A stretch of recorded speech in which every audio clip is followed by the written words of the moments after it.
오늘은 말씀의 초보인가 장성한 자인가 라는 제목으로 히브리서 강의 말씀 계속 증거하도록 하겠습니다. 우리가 신앙생활을 오래 하다 보면 반드시 마주하게 되는 고민이 있습니다. 그것은 왜 나는 오래 신앙생활을 하고 믿었는데 왜 신앙이 깊어지지 않고 여전히 믿음이 성장하지 않은 상태에 있는가, 그런 고민들입니다.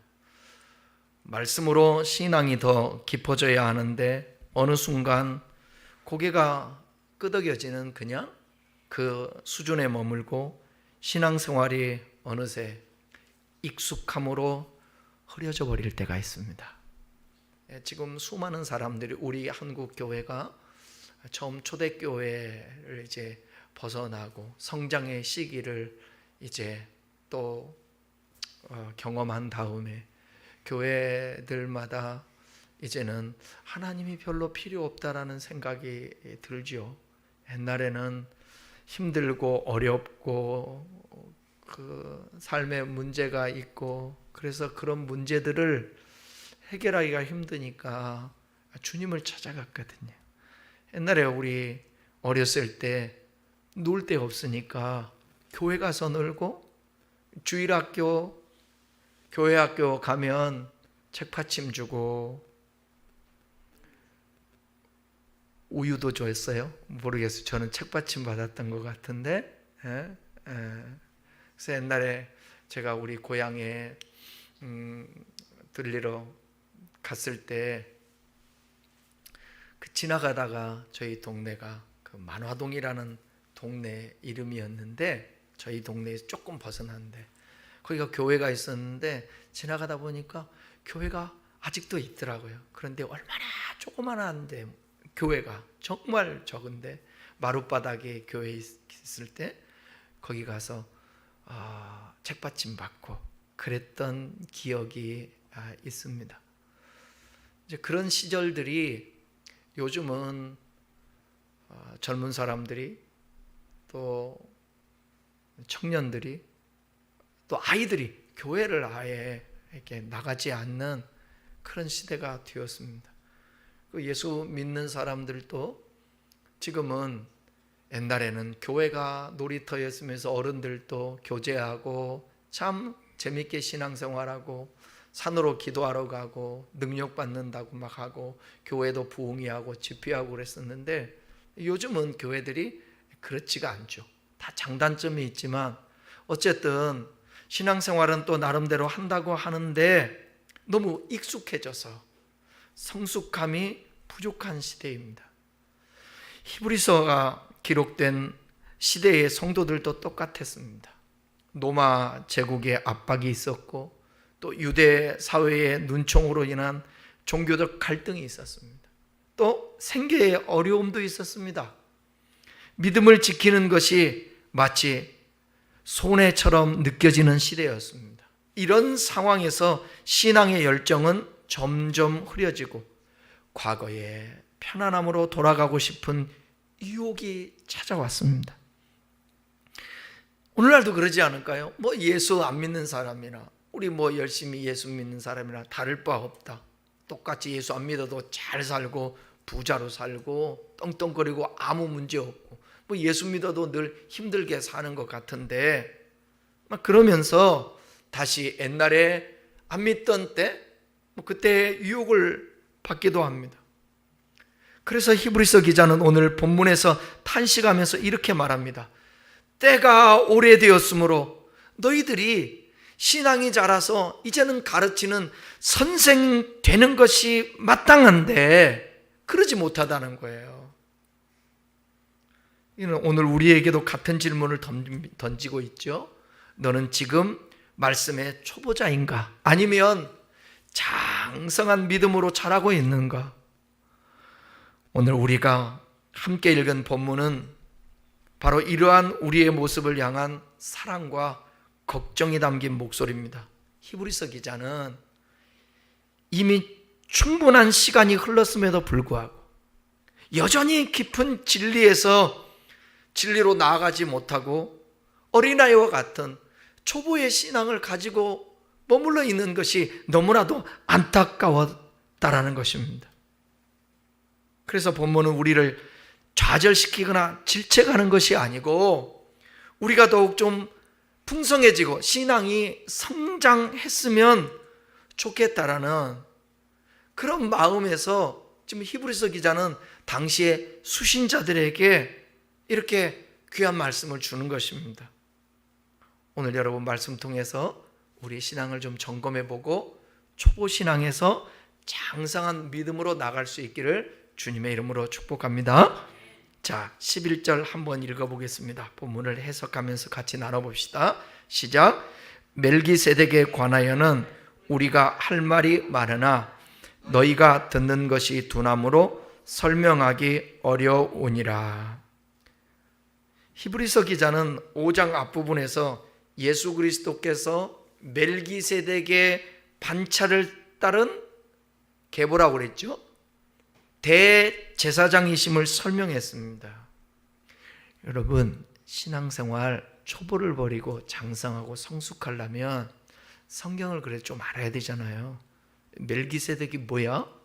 물어보면 성경에 많이 나오지 않지만 대단히 그 중요한 의미를 가지고 있어요. 그러니까 여러분들이 잘 새겨듣고 이해해서 멜기세덱이 뭔가 오늘 마음속에 잘 담고 알 수 있기를 바라요. 멜기세덱은 창세기 14장 18절에서 20절의 짧은 구절에서만 등장을 합니다. 자, 한번 읽어볼까요? 창세기 14장 17절에서 20절 시작. 아브라함이 그돌라오멜과 그와 함께한 왕들을 쳐부수고 돌아올 때 소돔 왕이 사회 골짜기 곧 왕의 골짜기로 나와 그를 영접하였고 살렘 왕 멜기세덱이 떡과 포도주를 가지고 나왔으니 그는 지극히 높으신 하나님의 제사장이었더라. 그가 아브라함에게 축복하여 이르되 천지의 주제이시오 지극히 높으신 하나님이여 아브라함에게 복을 주옵소서. 너희 대적을 내 손에 붙이신 지극히 높으신 하나님을 찬송하리로다 하매 아브라함이 그 얻은 것에서 10분의 1을 멜기세덱에게 주었더라. 멜기세덱은 아브라함이 소돔과 고모라를 침략했던 당시 북방 왕들, 오늘 그돌라오멜과 그 동맹국들을 추적해가지고 조카 롯을 구출해요. 그리고 승리하고 돌아오는 길에 멜기세덱을 만나게 되었어요. 그때 멜기세덱이 나타납니다. 18절에서는 멜기세덱을 두 가지 중요한 직분을 소개해요. 다시 한번 띄워서 읽어봐요. 18절 읽어보겠습니다. 살렘 왕 멜기세덱이 떡과 포도주를 가지고 나왔으니 그는 지극히 높으신 하나님의 제사장이었더라. 살렘 왕, 살렘은 평화를 의미합니다. 그러니까 일반적으로 훗날 다윗 왕국 있잖아요. 다윗 왕국의 수도가 되는 예루살렘의 옛 이름으로 해석됩니다. 그러니까 본문에서는 멜기세덱은 단순히 지역의 왕으로 표현되고 있어요. 지극히 또 높으신 하나님의 제사장이라고 말하죠. 이 부분이 중요해요. 이 멜기세덱이 제사장이에요. 그 멜기세덱의 정체성을 가장 잘 나타내고 있는 거예요. 그는 아브라함이 아직 족장이잖아요. 레위 지파 제사장 제도가 시작이 되기 수백 년 전입니다. 수백 년 전에 그 아브라함, 이삭, 야곱 다음에 야곱의 그 이제 후손들이 나오는데 야곱 다음에 그 아들 요셉이 애굽으로 팔려가잖아요. 애굽으로 팔려가서 거기서 이제 가족들이 총리가 되었을 때에 거기에 가서 흉년 들었을 때에 거기서 아들 요셉을 만나고 자리를 잡고 그래서 몇 년 동안 살았어요? 430년 동안 살잖아요. 그 430년 동안 살다가 이제 광야에 나오지 않습니까? 광야에서 하나님이 모세를 통해서 그들에게 율법을 주고 정식적으로 제사 제도를 얘기하고 그 다음에 레위 지파를 세우고 아론을 통하여 아론을 제사장 그 가문을 레위 지파에 속한 아론. 그런데 지금 멜기세덱이라는 사람은 훨씬 수백 년 전에 제사장이었다라는 것이에요. 그리고 그의 행동을 보면 아브라함을 영접하기 위해서 떡과 포도주를 가지고 나왔습니다. 이 행위는 지친 군사들에게 환대와 양식을 제공하는 의미를 우리에게 가르쳐주고 있습니다. 그 다음에 멜기세덱은 왕으로서가 아닌 제사장으로서 지금 아브라함을 축복하잖아요. 하나님이 부여해 주신 그 권위를 가지고 축복을 해요. 그 축복의 내용이 뭐예요? 천지의 주제시요 지극히 높으신 하나님이요 아브라함에게 복을 주십시오 이렇게 말합니다. 너희 대적을 내 손에 붙이신,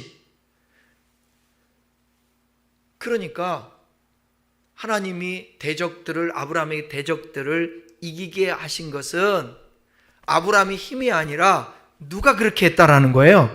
하나님이 했다라는 거예요. 그 지극히 높으신 하나님을 찬양하라고 말하고 있는 것입니다. 이 축복은 아브라함의 승리가 하나님께로부터 온 것임을 지금 선언하고 있는 거예요. 아브라함이 섬기는 그 하나님을 멜기세덱도 섬기고 있음을 보여줍니다. 그러니까 아브라함은 이 제사장의 축복을 받은 후에 자신이 전쟁 가운데 얻은 게 뭐가 있겠어요?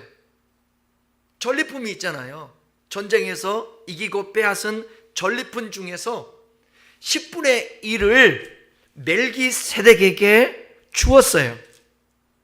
아브라함이 멜기세덱을 단순히 지역의 왕이 아닌 하나님이 세우신 제사장으로서 그 권위를 가진 자신보다 훨씬 높은 영적 권위자로 인정했다라는 것입니다. 이것이 성경에서 나오는 최초의 11조예요. 11조. 그러니까 당시의 문화에서 감사의 표현을 할 때에 자기가 가지고 있는 10분의 1을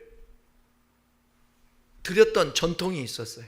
그러니까 아브라함이 지금 너무나도 전쟁에서 전리품을 얻게 하고 적을 물리치게 해준 그 은혜가 되게 큰데 그것이 자기의 힘이 아니라 누가 도왔다라는 거예요.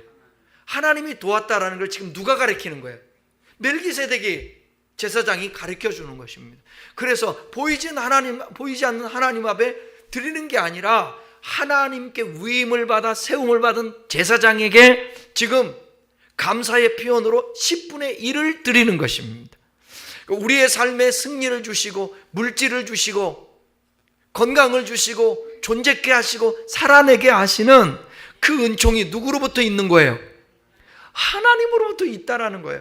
그것을 인정하고 표현하는 것입니다. 표현하는 거예요. 그러니까 늘 언제나 말씀드리잖아요. 시간의 주인은 누구? 하나님이라. 그래서 그 시간 중에 주일을 구별하여 하나님을 예배하고 시간을 드리는 거예요. 제가 그 시골 의사라는 유튜버를 내가 구독자거든요. 이 친구가 지금 40대더라고요. 근데 참 신앙이 좋아요. 하나님을 잘 섬겨.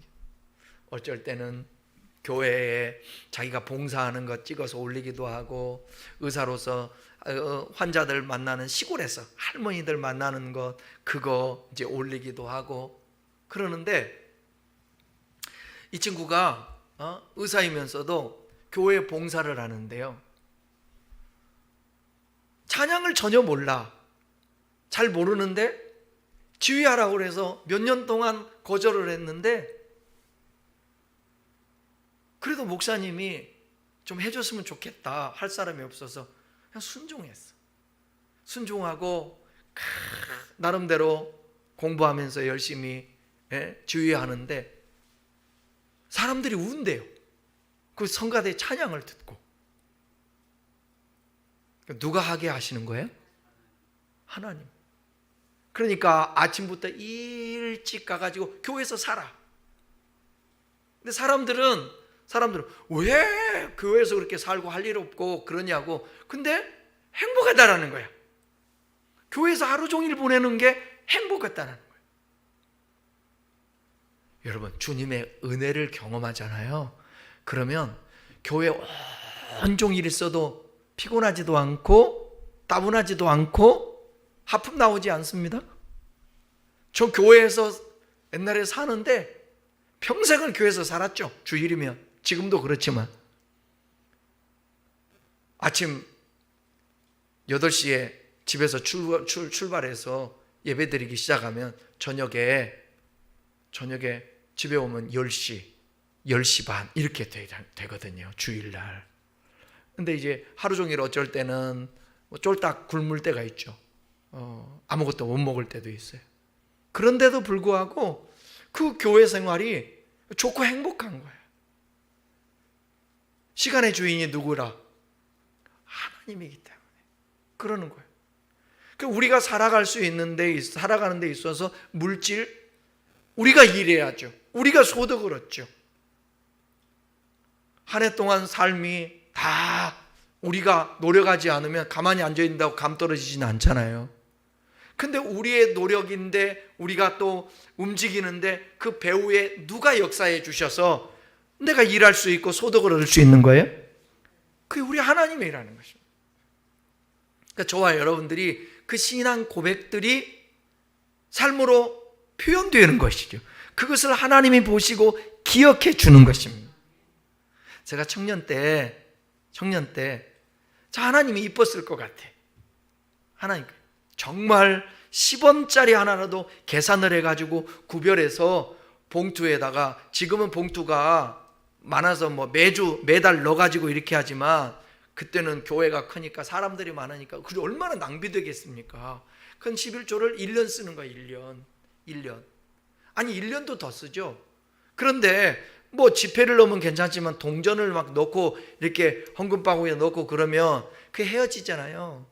테이프로 막 몇 번을 감아요. 그렇게 해서 11조함에다가 꽂아 놓고 그렇게 했다고. 그때 하나님 앞에 계산해서라도 얼마 되지 않지만 그것들을 늘 구별해서 드렸을 때 하나님이 참 지금 되돌아보면 되게 기뻤을 것 같아. 돈인들이 많아서가 아니라 그 중심을 보면 하나님은 볼 때에 중심을 보시지 않습니까? 우리의 중심을. 그러니까 얼마나 기뻐했겠어요. 하나님께서. 지금 아브라함도 드림의 그 멜기세덱에게 드림이 얼마나 귀하겠어요. 그러니까 멜기세덱도 축복하고 아브라함도 드리고.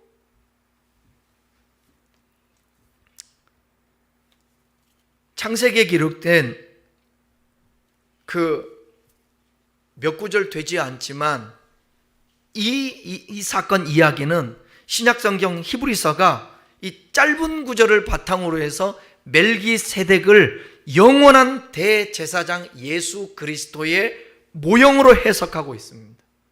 그런데 히브리서 기자는 이 멜기세덱에 관하여서 좀 할 말이 좀 많았던 것 같아요.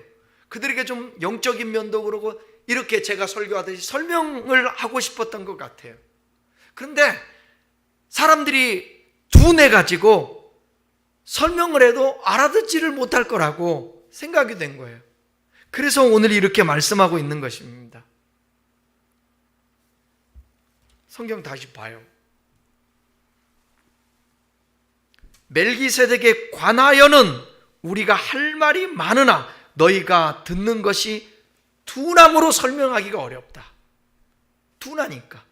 여기 둔하다라는 것은 게으르고 무기력하고 반응이 느린 상태를 말하는 것입니다. 그러니까 지적으로 모르는 게 아니라 영적으로 반응하지 않는 상태. 듣기는 하는데 깊이 생각하려 하지 않는 태도예요. 배우려는 마음이 없어요. 말씀이 부담스러우니까 그 말씀을 피해요. 그래서 반응이 느린 것입니다. 말씀을 들어도 마음 속에서 그 말씀에 대해서 그냥 무디져 있는 거예요. 즉각적으로 순종도 하지 않습니다. 어쩔 때는 감동을 받았다가 금방 잊어버려요. 고개를 흔든다고요. 왜? 감동을 간직하고 이 마음의 감동이 커버리면 그 말씀대로 순종해야 되니까 고개를 흔들고 감동을 잊어버립니다. 그러니까 영적 감수성이 무뎌진 상태. 말씀을 들어도 무감각합니다. 히브리서 기자가 말하는 듣는 것이 둔하다라는 것은 지식적으로 문제가 아니라 이 마음의 태도의 문제인 거예요. 영적인 의지가 약해서 받아들여지지 않는 상태를 말하는 것입니다. 그러니까 오늘날 하나님의 말씀을 읽든 듣든 내가 원하는 것만 취하게 되는 거예요. 하나님의 말씀을 온전히 다 받아들이지 않고. 히브리서 전체 맥락에서 볼 때 마음이요, 이게 둔해진 이유가 크게 네 가지가 있는데, 여러분 그 에스겔에서 보게 되면 굳은 마음을 제하시고 부드러운 마음을 주사. 마음이 굳어버리면 성경에 보게 되면 마음밭 밭에 비유하잖아요. 마음이 무슨 밭이 돼야 되죠? 옥토밭이 되는데 길가밭, 가시밭, 돌짝밭 이런 밭이 돼버리면 씨앗이 아무리 좋은 씨앗들이 떨어진다 할지라도 거기에 열매 맺을 수가 없어요. 하나님의 말씀이 살아 역사하시는 능력의 말씀이다 할지라도 그 마음밭이 딱딱하고 옥토밭 되지 않고 둔해져 버리면, 그러면 믿음은 들음에서 나며 들음은 그리스도의 말씀이다. 하나님의 말씀이 이 속에서 역동해야 신앙이 성장하지 않습니까? 박해와 현실의 어려움이 그들의 믿음을 아마 약화시켰던 것 같아요. 고난이 길어지면서 마음을 지킬 수가 없이 지쳐버렸습니다. 여러분, 예수 안 믿는 사람도 오늘 책 리뷰하는 사람, 그 작가 얘기를 제가 듣는데 예수 믿는 것 같지는 않더라고요. 그래서 그 얘기를 하더라고요. 인생 자체는 고난이다. 아무리 돈이 많고 그 다음에 웃고 살아도 그런 사람들의 이면에는 다 어려움과 아픔들이 있다. 그러니까 모든 사람들은 생각을 해야 된다. 고난이 있다가 그 문제가 해결돼서 기뻐하지만 그렇다고 해서 계속 좋은 일만 있는 것이 아니라 또 고난이 온다. 아니, 예수를 안 믿는 사람들도 그렇게 말해요. 저와 여러분들이 경험하는 거 아니겠습니까? 그러니까 예수를 믿는 것은 고난을 피하고 고난을 없이 하기 위해서 예수를 믿는 게 아니고 신앙 갖는 게 아니라 어차피 이 세상에 섭리대로 누구에게나 다 찾아오는 고난들과 어려움들이 있는데 그것을 어떻게 반응하고 대처할 것인가, 그 힘을 얻고 이겨낼 힘과 견뎌낼 힘을 얻기 위해서 우리가 이 땅에서 그 문제를 때로는 해결이 안 된다 할지라도 극복하고 이겨내기 위해서 신앙을 갖는 것입니다. 그리고 이 땅이 영원하지 않는다라는 것을 알고 예수 믿고 영생을 얻는 거죠. 근데 고난이 길어지니까 계속 여기에 의미가 있다라는 것을 알아야 되거든요. 고난은 당시 히브리서 수신자들은 고난이 너무 기니까 그러니까 마음이 둔해졌어요. 두 번째는 뭐냐면 구원의 감격이 희미해지는 거예요. 처음 믿을 때의 뜨거움이 식어지는 거예요. 여러분, 사람들은 어쩔 수 없죠. 처음 것은 다 새롭게 여기죠. 처음 보는 것, 처음 내가 갖는 것, 이런 거 다 신비스럽지 않습니까? 새로우니까. 그런데 시간이 지나면서 그런 감격들이 식어지는 거예요. 평생 동안 여러분, 저와 여러분들이 놓치지 말고 간직하고 가야 될 게 뭐냐면 구원의 감격입니다. 구원의 감격. 그런데 오늘 신앙생활이 오래된 사람들이 물어보면 당신 구원의 감격이 있습니까? 물어보면 그 감격이 없어요. 반대로 또 얘기하면 이 마음이 굳어지지 않으려면 내가 지금 죽는다면 이제 주님 앞에 담대히 설 수 있을까? 그냥 주여 주여만 하는 것 아닐까? 주님이 나를 보면 모른다고 하면 어떡하지? 그런 생각도 하면서 살아야 되는 거예요. 그래야 구원의 감격은 없다 할지라도 그 두렵고 떨림으로 이 마음이 굳어지지 않을 수 있는 것입니다. 세 번째는 뭐냐면 말씀을 듣기만 하고 순종하지 않는 거예요. 순종 없는 성경 지식은 반드시 영적 무감각을 만들어냅니다. 하나님의 말씀을 읽고 듣고 마음에 감동된 거 있으면 곧바로 순종을 해야 되거든요. 그 순종할 때에 기적이 나타나고 역사가 나타나잖아요. 여러분, 가나의 혼인잔치에 포도주가 떨어졌어요. 예수님이 말씀하죠. 뭐라고요? 항아리에다가 물을 채우라. 안 채우면 그게 포도주 되겠습니까? 물이 변하여서? 순종할 때 포도주가 되는 거예요. 벳세다 들녘에서 5,000명을 먹이고 12광주를 남게 하는 오병이의 기적 있지 않습니까? 그때에도 주님 말씀하잖아요. 너희가 가지고 있는 것을 갖다가 하나님 앞에 드려라, 내놓아라. 그거를 어린아이가 보리떡 5개와 물고기 2마리를 갖다가 곧바로 드렸을 때 거기에 기적이 있었던 것입니다. 또 여러분 생각해 보세요. 밤이 맞도록 그물질을 했는데 고기를 잡지를 못해요. 그런데 예수님이 나타나서 말씀하십니다. 뭐라고요? 이해가 안 가지만 깊은 데 가서 그물을 던지라. 곧바로 순종을 해요. 순종하니까 기적이 일어난다고요. 우리는 기적을 늘 갈망하고 소망하며 삽니다. 하나님의 임재를 소망하며 삽니다. 제발 주님이 나타나서 역사해주고 복 주시기를 원한다고요.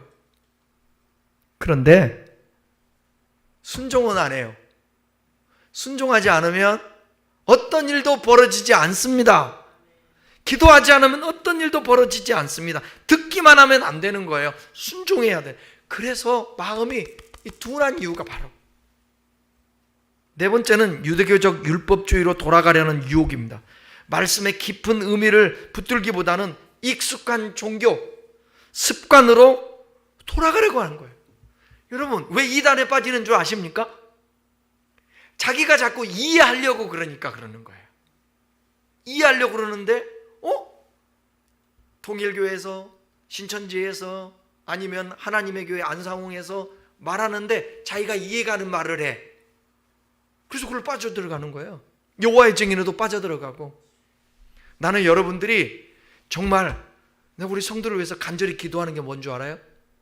제발 우리 성도들이 이단에 빠지지 않게 해주시고 평생을 영적으로 빗나가거나 격기를 가지 않게 해주십시오. 그리고 확증 편향적인 자꾸 내 생각이 옳다라고, 아니요, 절대로 점검해 봐야 합니다. 저는 아직도 많이 열린 마음을 가지고 삽니다. 열린 눈을 가지고 삽니다. 내가 하는 말이, 내 생각이 다 옳지 않다. 항상 점검하고 그렇게 살아갑니다. 여러분, 속으면 안 돼요. 알고리즘에 절대로 속지 마세요. 정치적으로도 속으면 안 되고요, 신앙적으로도 속으면 안 되고요, 사상적으로도 속으면 안 돼요. 여러분은 지금 여러분이 보고 듣고 알고 있는 것이 그게 다 옳다라고 생각하죠. 아닐 수도 있다라는 것을 늘 알아야 돼요. 언제나 우리의 삶에 세상 것들은 양면성이 다 있습니다. 하나님 말씀 외에는 이 세상에 진리가 없어요. 하나님 말씀이 가장 확실한 진리인 것입니다. 이 모든 것들이 합쳐져서 영적 둔감함을 만들었다는 거예요. 말씀을 향한 둔함은 신앙의 가장 위태로운 신앙입니다. 그러니까 여러분 기도하셔야 돼요. 하나님, 내가 마음이 굳어지지 않게 해주십시오. 저 들어보세요. 제가 목회 30년을 돌아오면서 약간 아쉬운 면이 있어요. 그게 뭐냐면, 우리 교회가 학생들이 많았잖아요. 청소년들 많았는데, 지금 다시 그때로 돌아간다면, 아이들에게 더 하나님의 말씀을 잘 가르쳐야 되겠다. 예수님을 소개하고. 여러분, 교회에서 아무리 열심을 내고 봉사를 하고 헌신을 하고 한다 할지라도 이 속에 하나님의 말씀이 살아서 역사하지 않으면 지치는 거예요. 그리고 섭섭하게 되는 거예요. 그리고 어느 시점에 가면 번아웃이 되는 거예요. 그러니까 늘 언제나 말씀이 공급을 받아야 되는 것입니다. 제 후배 목사가 좀 만나자고 그래서 만나서 식사를 하는데 그 얘기를 하더라고요. 올여름에 너무너무 힘들었다. 모든 것이 다 만사가 다 귀찮고 기도회도 멈추고 예배도 줄이고 그랬다네요. 멍하고 사람 만나는 거 싫고, 그러니까 아이들한테 막 짜증이 나고. 여러분, 때로는 열심히 하다가 우리가 하나님의 말씀이 계속 공급되고 새로워지고 그 충만한 은혜가 부어지지 아니하면 번아웃 될 수 있어요. 지금 여기 히브리서 수신자들이 지금 영적으로 번아웃 상태, 여러 가지로 이유로 힘든 상태. 저와 여러분도 그럴 수 있어요. 그런 여지가 있지 않도록 이렇게 중간에 주일이 있다가 그 다음에 이렇게 중간에 수예배도 드리고 찬양하고 기도하고 하나님 말씀을 듣는 게 얼마나 귀한지 몰라요. 그 말씀을 자꾸 들으려고 해요. 하나님 말씀을 듣지 못하게 하는 것은 여러분 악한 영인 줄 기억해야 돼요. 그리고 악한 마귀를 물리쳐야 돼요. 그 목사님도 그러더라고. 왜 그랬는지 자기도 이해가 가지 않는다라는 거예요. 어느 날 거기서 딱 뛰쳐나와 보니까 이거 사탄의 역사라는 거죠. 사랑하는 여러분, 우리의 영적 상태를 점검하고 둔감하지 않도록 사단에게 속지 않기를 바랍니다. 듣고자 하는 마음을 가지면 성령님은 우리 안에서 역사해 주실 줄 믿습니다. 말씀 안에 머물고 말씀을 삶에 자꾸 실천하려고 그러고 순종하려고 그러고 성령님께 이 굳어진 마음을 부드럽게 해달라고 기도할 때 하나님께서는 우리에게 온전한 심령을 허락해 줄 줄 믿습니다. 자, 12절을 읽겠습니다. 12절 시작. 때가 오래되었으므로 너희가 마땅히 선생이 되었을 터인데 너희가 다시 하나님의 말씀의 초보에 대하여 누구에게서 가르침을 받아야 할 처지이니 단단한 음식은 못 먹고 젖이나 먹어야 할 자가 되었도다. 히브리서 청중들은 이미 오랜 세월 신앙생활을 지켜온 사람들이에요. 복음을 들은 지 오래되었습니다. 말씀도 배웠습니다. 여러 고난을 버티며 교회를 지켜온 사람들이에요. 그러나 문제는 뭐냐면 신앙의 연수만 길었을 뿐 성숙하지 않았다라는 것이에요. 30주년을 맞는 우리 큰나무 교회에도 주시는 말씀이에요. 연료는 많은데 신앙이 성숙하고 성장하지 않은 것입니다. 여기서 히브리서 기자는 성도들을 그래서 비난하려고 그런 것이 아니라 그들에게 지금 안타까운 어조로 말하는 거예요. 너희들이 지금쯤이면 훨씬 더 깊은 신앙의 성숙의 자리로 나가야 되는데 지금의 너희들의 형편은 선생이 되어야 될 텐데, 여러분 선생은 직분자로서의 교사가 아니에요. 누군가에게 복음을 설명할 수 있는 신앙의 성숙을 의미하는 그 직임이에요. 선생이라고 표현한 것은.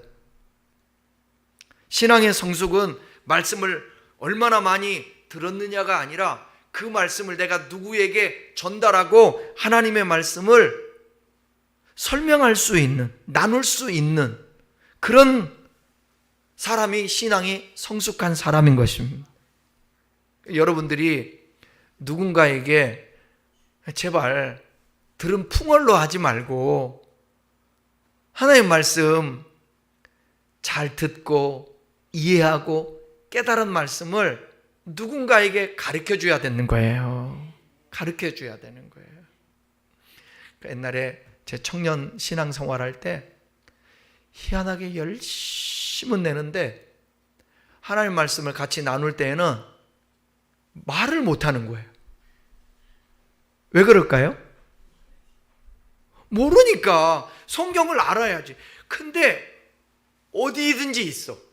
그 사람이 어디든지 있다고. 근데 말씀 나눌 때는 말을 못해.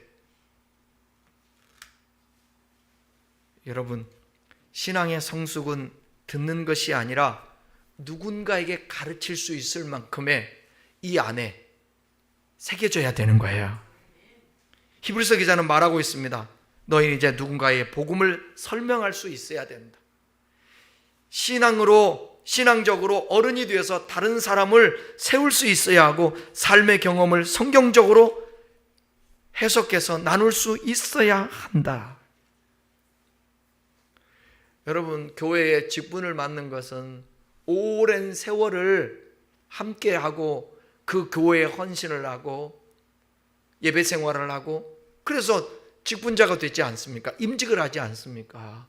그러면 그 교회에 장로든 안수집사든 권사든 집사들은 연륜이 있으니까 그만큼 누군가에게 복음을 설명할 수 있는 그러한 능력이 있어야 되는 것입니다.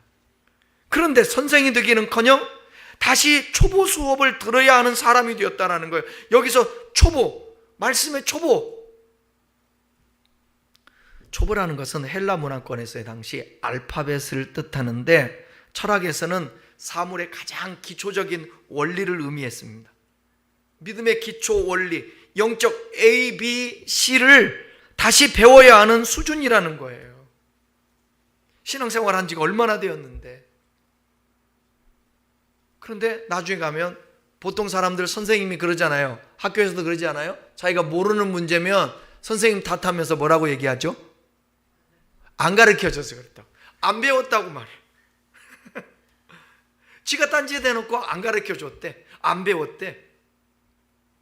제가 여러분, 요즘은 시대가 많은 사람들이 교회에 자주 모이지 않고 성경 공부를 안 하고 그러기 때문에 하나님 말씀을 가르칠 때, 어제도 목사님들하고 그런 얘기를 했는데, 이게 설교를 할 때 그걸 안배를 하기 위해서 얼마나 고민을 하는지 아세요? 맨날 위로 설교, 맨날 듣기 좋은 설교 할 수 있죠. 그러면 저도 좋고 여러분도 들을 때 좋아가지고 분위기 좋죠. 근데 신앙은 안 자라요. 그래서 어쩔 때는 신학적으로, 어쩔 때는 이게 성경에 대해서, 또 고난에 대해서, 또 어떨 때는 마음에 대해서, 구원에 대해서, 성령에 대해서 이렇게 안배를 해서 설교를 하는 거예요. 그냥 막 하는 게 아니라. 그러니까 여러분들이 매주라든지 설교를 잘 들어야 양식이 되는 거예요. 그리고 나중에 딴소리 한다고. 엉뚱한 데서 어디서 시간 있을 때 들어가지고 그걸 딴소리 하면 그거 안 되죠. 여기서 말하는 영적인 그 초보 ABC는 뭐냐면 구원의 확신, 회개, 믿음의 본질, 복음의 의미, 은혜의 원리, 예수 그리스도의 십자가, 가장 기본적인 진리조차 삶에 적용되지 않고 흔들리는 상태, 이게 초보자예요. 장성한 신앙에 이르지를 못하고, 그들은 젖이나 먹여야 할 자였습니다. 젖먹는다는 말은 예수님을 믿는 초보자에게 하는 말이에요.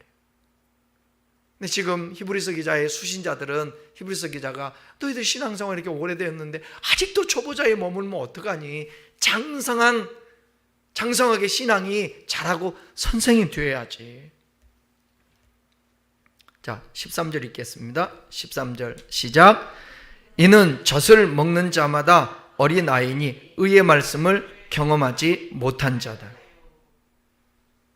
그러니까 하나님의 말씀을, 초보의 신앙, 어린아이의 신앙은 하나님 말씀을 경험하지를 못한 겁니다. 하나님의 말씀을 읽고 하나님의 말씀 묵상하고 이런 상황에 하나님 말씀이 번뜩 생각나고 그 하나님의 말씀으로 인하여서 이 상황에 분별을 하고 그 다음에 선택을 하고 길을 정하고 그러는데, 어린아이 신앙을 가지면 젖먹는 아이들은 향방을 모르잖아요. 자기 하고 싶은 대로 막 움직이지 않습니까? 그러니까 저는 여러분들이 이 의의 말씀, 생명의 말씀, 이 말씀을 여러분의 삶 속에서 경험을 해야 돼요. 이 말씀이 기준이 되는, 세상 기준이 아니라 하나님 말씀이, 그 말씀, 하나님의 뜻을 분별하는 이 말씀을 여러분들이 가져야 된다는 것입니다. 그런데 초보의 신앙은 하나님의 기준보다 감정과 상황으로 판단을 해요. 여러분, 어떤 현실이든지 어떤 마음이든지 상황이 됐을 때 그것을 뭘로 분별해내야 돼요? 하나님의 말씀으로 분별해내야 되는 것이에요. 그게 어린아이의 일을 벗어버리는 것입니다. 성숙한 사람인 거예요. 분별하는 것. 여러분들이 신앙에 어떤 일을 앞에 생각을 해보세요. 자녀들이 막 고민하고 힘들어하고 있다. 엄마, 아빠 어떻게 하면 좋아? 그럴 때에 아들아, 딸아, 기도하자. 엄마, 아빠가 기도해 볼게. 기도하고 하나님이 이런 마음을 주시는 것 같아. 하나님은 우리가 최대한 알고 있는 모든 말씀을 다 동원해서 거기서 잘 조화롭게 그렇게 해서 종합적으로 판단할 수 있는 지혜를 우리에게 허락해 주는 거예요. 그것으로 자녀를 인도하고 권면하고 상담해 주잖아. 그러면 그걸 통해서 엄마, 아빠, 부모님 말씀이 딱 맞았어요. 그러면 어떻게 되겠습니까, 여러분? 그 다음에도 또 신뢰하지, 부모를. 그런데 우리 엄마 아빠는 뭐 얘기해봤자 소용없어. 내가 모든 걸 다 결정하고 내가 알아서 해야지. 아니잖아요. 저와 여러분들이 의의 말씀을 경험하고 하나님 단단한 말씀, 하나님의 말씀을 가지고 여러분들이 살아내고 그걸 경험하고 그 말씀을 경험하면서 살아낼 때에 그 경험 가지고 자녀들도 주변에 있는 사람들도 우리가 하나님의 말씀으로 용기를 주고 그 바른 길로 인도해 주지 않을까요? 내가 성장하지 않으면 누구도 권면하거나 누구도 이끌 수 없다라는 것을 알아야 되는 것입니다. 자, 14절 보겠습니다. 14절 시작. 단단한 음식은 장성한 자의 것이니 그들은 지각을 사용함으로 연단을 받아 선악을 분별하는 자들이니라. 단단한 음식, 어떤 것도 이 음식을 씹을 수도 있고 소화할 수도 있게 되는 거예요. 그리고 어떤 고난이 닥치고 힘든 일이 있어도 거기에 좌지우지하지 않고 흔들리지 않고 태연하게 그 상황을 이겨내는 거예요. 여러분의 신앙의 척도를 보면 어떤 일이 벌어졌을 때 허겁지겁한다, 어쩔 줄을 모른다, 그리고 걱정 근심하고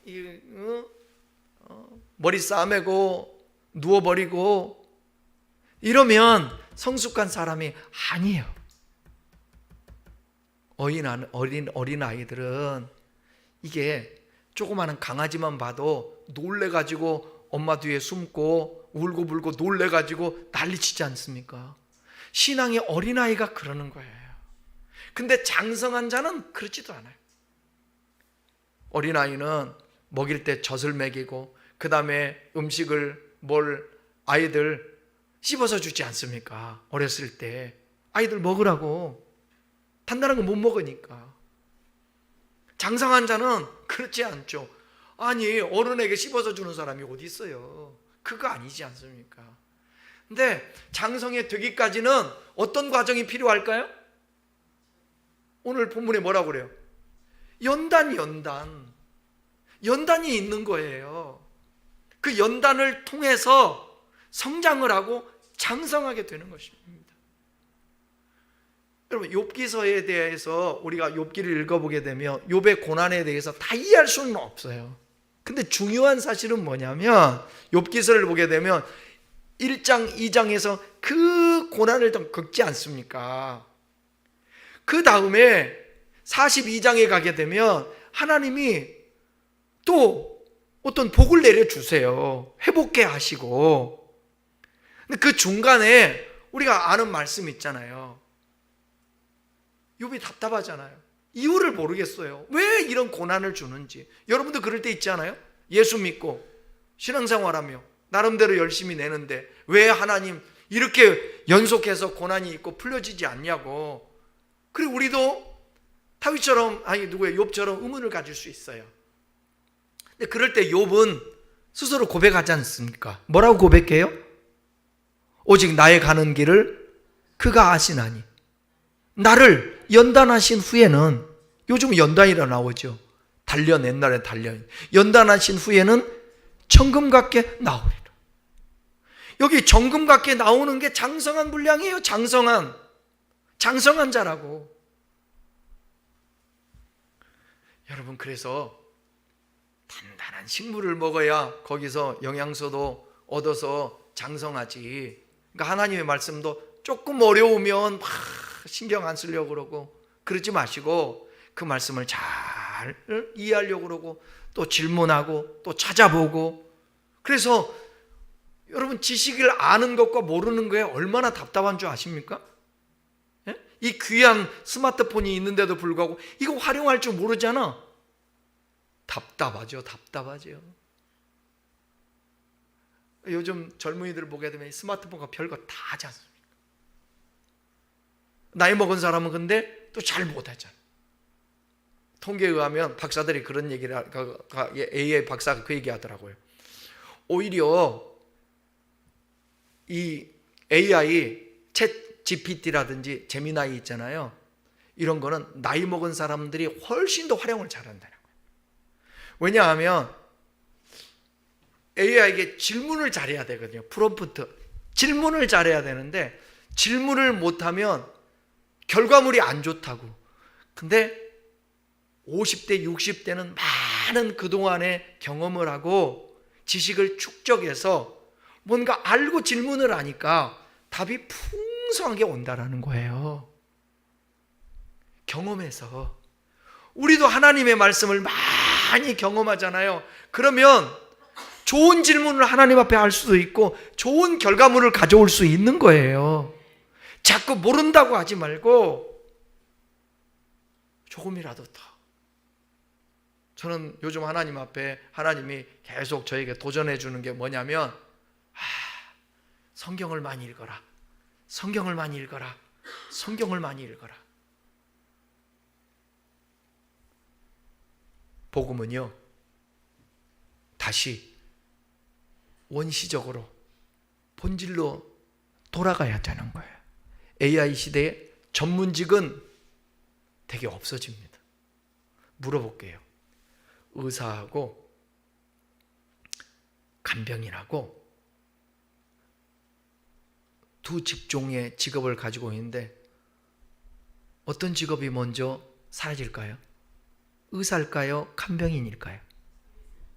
에? 잘하시네. 잘하신다고. 아무리 AI 시대가 돼도 교감하는 것, 마음을 나누는 것, 아무리 세상의 소리가 뭐 진리다, 어우 감동이 된다 한다 할지라도요, 거기에는 생명이 없어요. 하나님의 말씀이 사람을 살려요. 살리는 것은 영이니 육은 무익하니라. 내가 너에게 이런 말이 영이요 생명이라. 하나님의 말씀을 통하여 성령을 깨닫고 그 성령이 역사할 때 저와 여러분들이 살아날 수 있게 되는 거예요. 그러니까 때로는 고난, 힘든 일, 그래도 우선순위를, 여러분들 그래요. 직장 생활하고 집에 들어가고 그러는데 피곤해서 언제 성경 볼 시간이 있겠어? 언제 성경을 보냐고. 그래도 여러분의 삶에 최우선 순위로 그거를 두는 거예요. 한 장을 읽든 두 장을 읽든 최우선 순위로 성경을. 그래야 성장하고 성장한 만큼 감당할 수 있는 하나님의 복을 주시는 겁니다. 내가 감당할 수 없으면 그걸 어떻게 받아요? 영적 훈련, 단련 이런 거. 여기 연단을 받아 나오잖아요. 14절에 연단이라는 것은 짐나조라는 단어인데 이거는 체육관에서 훈련하다의 그 어근이에요. 그러니까 훈련하지 않으면 안 돼요. 피땀 흘리면서. 그 옛날에 보게 되면 그 태릉 선수촌에 있잖아요.